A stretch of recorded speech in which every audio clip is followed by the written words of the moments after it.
Hi, this is Jack from TritiumSoft.com, talking to you today about our exciting new software release, WorldFlagsDojo2. Let's get started. Opening WorldFlagsDojo2, we can see on our list the GPS favorites, the third one down from the top. Let's click on that. So GPS favorites, it's a favorite of mine. In GPS favorites, I've collected several dozen world-class sites as defaults that are loaded with every program that's released.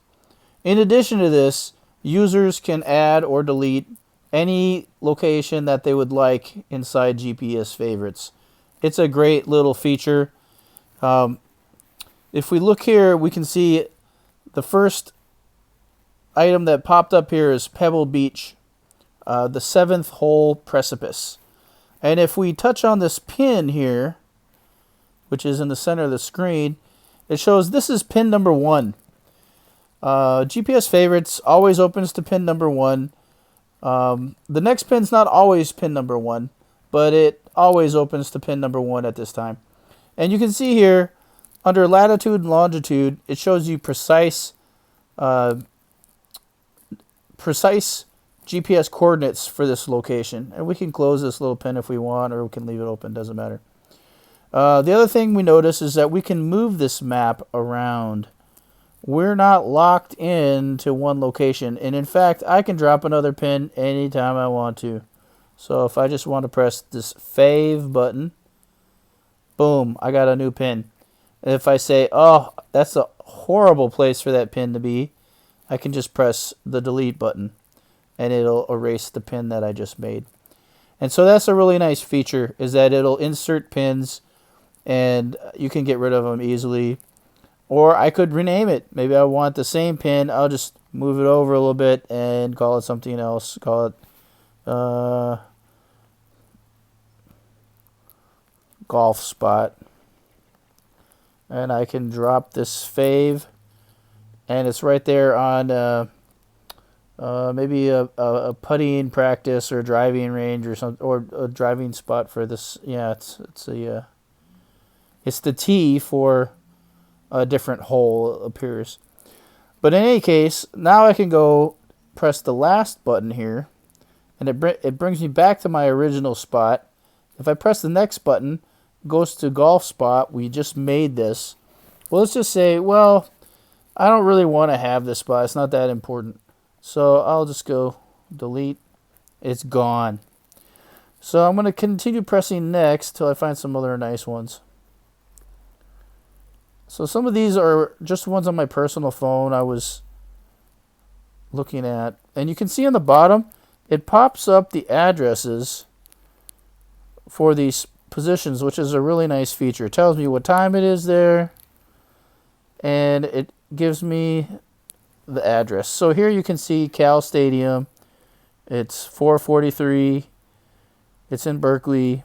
California Memorial Stadium. Gives you the postal code and everything. It even tells you the street address. So you can Stadium Rim Way in the South Side neighborhood, and it's Alameda County.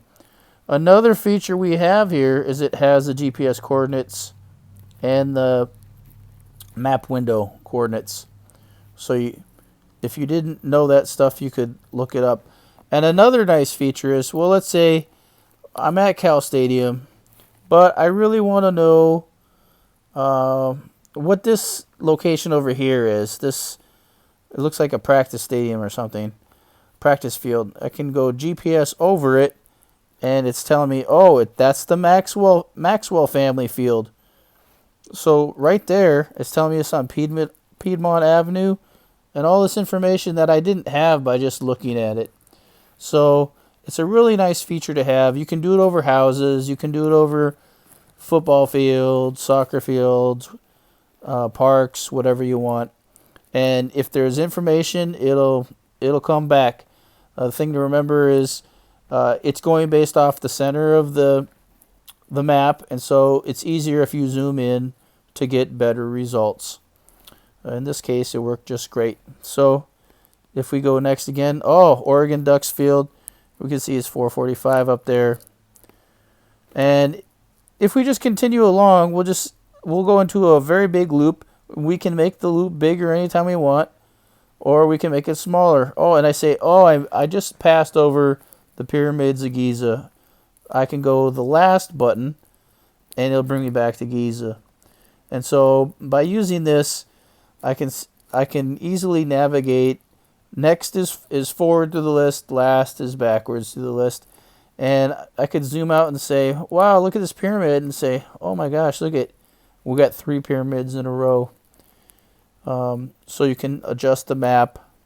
And for instance, if I zoom on this one here, I know this one is called the Pyramid of Menakher or something like that. And in this case, it gave it back in Arabic, but in any case, the power of the program is fantastic. And if we press, let's say, from Giza, how far is it from where I am to Giza? I can just press this here button here. It tells me I'm 8,000 miles away. Kind of far. But if I chose, let's go back last. How about Oregon Duck Stadium? And I'll press the here button. And on the top, it tells me I'm 400 miles away from the location. And if I go last again, I'm at Cal Stadium. And I could say, well, here button. I'm only a mile and a half from Cal Stadium. So that is an easy walk from here. So that is the power of the GPS favorites. I hope you like this program. WorldFlagsDojo2. And we'll see you next time.